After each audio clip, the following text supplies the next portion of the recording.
കോൺഗ്രസ് സ്ഥാനാർത്ഥി നിർണയം സർവേ അടിസ്ഥാനത്തിൽ. കർണാടക ആസ്ഥാനമായ ഏജൻസി എല്ലാ മണ്ഡലങ്ങളിലും സർവേ നടത്തി. വിജയസാധ്യതാ പട്ടിക ഹൈക്കമാൻഡിന് കൈമാറി. കോൺഗ്രസ് സ്ഥാനാർത്ഥി പ്രഖ്യാപനത്തിനായി കനകോലു ഏർപ്പെടുത്തിയ സ്വകാര്യ ഏജൻസിയുടെ സർവേ റിപ്പോർട്ട് ഹൈക്കമാൻഡിന് കൈമാറി എന്നതാണ് വിവരം. 3 മാസം മുൻപ് ആരംഭിച്ച സർവേയിൽ 3 അംഗ സംഘങ്ങൾ ഉണ്ടായിരുന്നു. സർവേയുടെ മേൽനോട്ടം നേരിട്ട് നിർവഹിച്ചത് കനകോലുവാണ്. സർവേ ടീം DCC പ്രസിഡന്റുമാരെയാണ് ആദ്യം വന്നു കണ്ടത്. അതിനുശേഷം മണ്ഡലങ്ങളിലേക്ക് ഇറങ്ങി. സാമുദായിക സംഘടനാ നേതാക്കൾ, സാമൂഹ്യ സ്വാധീനമുള്ള പ്രമുഖർ, ഘടകകക്ഷി നേതാക്കൾ, നിക്ഷേപകർ, വ്യവസായ പ്രമുഖർ തുടങ്ങിയവരിൽ നിന്നും അഭിപ്രായങ്ങളും നിർദ്ദേശങ്ങളും സ്വീകരിച്ചു. ഇതിനുശേഷം ചില സാങ്കേതിക വിവരങ്ങൾ കൂടി പരിഗണിച്ചാണ് പട്ടിക തയ്യാറാക്കിയത്.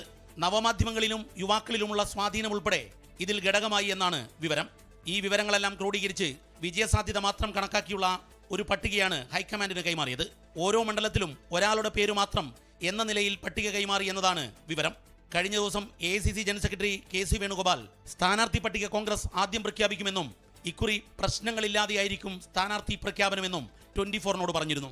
ഏജൻസിയുടെ പട്ടിക ഹൈക്കമാൻഡിന് കിട്ടിയതിനു ശേഷമാണ് ഇതെന്നാണ് വിവരം. അടുത്ത ദിവസം തന്നെ സ്ക്രീനിംഗ് കമ്മിറ്റി സ്ഥാനാർത്ഥി നിർണയത്തിന് വേണ്ടി യോഗം ചേരും. കനകോലു പട്ടിക പരിഗണിച്ചായിരിക്കും സ്ഥാനാർത്ഥി നിർണയം നടത്തുക. ഇതിനുശേഷം ഹൈക്കമാൻഡ് തന്നെ സ്ഥാനാർത്ഥിയെ പ്രഖ്യാപിക്കുകയും ചെയ്യും. ദീപക് ധർമ്മടം, 24 കോഴിക്കോട്. ലോകത്തെവിടെയായാലും ഏത് സമയത്തും 24 വാർത്തകളും ഓഗ്മെന്റഡ് റിയാലിറ്റി പാക്കേജുകളും എക്സ്പ്ലെയിനറുകളും വിശദമായി കാണാൻ ഞങ്ങളുടെ YouTube ചാനൽ നിങ്ങൾക്ക് സബ്സ്ക്രൈബ് ചെയ്യാം.